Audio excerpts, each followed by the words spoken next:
Hello, thanks for watching the last Weekly Connect in January. We're going to be finishing up our study on parables, and we're going to be in Luke 15, 11 through 32, teaching the kids about the story of the prodigal son. So when they come in the room, we'll start with our craft. You could just give them this picture with the pig parts on it, and just have them color it in however they'd like to color that in, and then cut that out. And when they are finished, that big rectangular piece gets rolled up kind of like a toilet paper roll. It's going to look just like that. And then you just glue the other little pieces on it. There's a tail and his head, and then his little arms, and then put the prodigal son verse just goes right under his. He can just hold on to that. So what I did with my feet is I glued them on, and then I kind of folded it up like that so that he can sit. He's able to sit up, or stand, I guess you should say, stand. And you can just put that right in there. So it's fairly easy craft, lots of cutting though, so you may have to help those little ones, but they should enjoy that. It's a cute craft to remind us of our story of the man who became a little bit jealous of pigs and what the pigs were eating.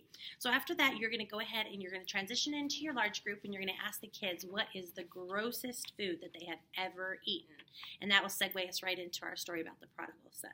So the point that we're trying to get across to the kids this week is that Jesus really wants us to know the Father. And when he told this parable, he wanted us to know what he was about. He is as the Son, as God the Son. He wanted us to know what God the Father was like as well, and about his forgiveness and his compassion for when we do wrong. So if you are teaching the story this month, as we have all this whole month, we have a video. So feel free to go ahead and play that video, or you can go ahead and read the Prodigal Son right out of the Bible. That's from Luke 15, 11 through 32, and you can read that. You can do a combination of both if you want to watch the video as well, and then do a little bit of that. And then just recap and talk to the kids a little bit about this lost son who was gone, the sinner who was gone so long, and the father who represents God, who took him back in his arms and forgave him. And even the other brother who was a little bit jealous and was being kind of selfish and complaining. God still loved him. God the Father still loves us when we complain and when we don't have grace in our lives, and when we're not gracious and we don't forgive.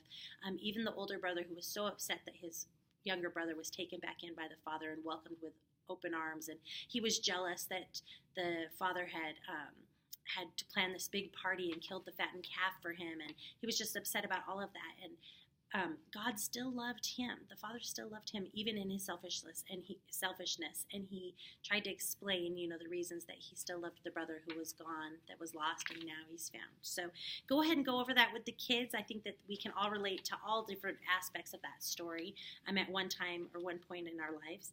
And then you'll go right into your worship and offering. And then your blessing this week is from James 1, 17 and 18. Whatever is good and perfect comes down to us from God our Father, who created all the lights in the heavens. He never changes or casts a shifting shadow. He chose to give birth to us by giving us his true word. And we, out of all creation, became a prized possession for him. So how awesome is that? It just reiterates again from our story about how much he loves us and how much compassion he has, and we can never mess up enough for him to quit loving us. So then you're going to go back to your groups in the after story time. You'll go back to your rooms, and I went ahead and combined the activity with the review questions again in the interest of time. I like to do that every once in a while. So you're going to have a list of review questions. You're going to have all the kids stand on one side of the room, and then you'll stand on the other, and you'll start asking these true-false questions. Any children that get the answer correct get to take one step forward, and the goal is for them to get to you, to reach you first. So it's kind of like a red light, green light, but we're going to be doing it very orderly, and they're going to just be taking steps when they get the correct answer. So there won't be any running. There shouldn't be much chaos in that. It should be a pretty easy and laid-back game for you to do. And then, of course, we have our prayer. So get out your prayer journals and start praying with those kiddos, having some fellowship time with them, learning about what's changing in their lives, and any praises that they have, any prayer requests that they have, and then just talk to them about God's compassion, and how the Father in our story still had compassion and still loved the Son, even though he wasted all the inheritance and did some very hurtful things to the Father. The Father still loved him.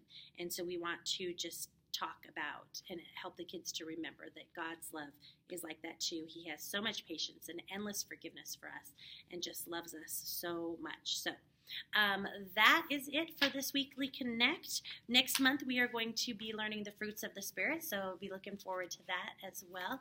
And I hope you guys all have a great week, and I'll be teaching right along with you. If you have any prayer requests or any questions, just give me a call or talk to your campus supervisor. So thanks so much. Have a blessed week, and we'll be seeing you soon.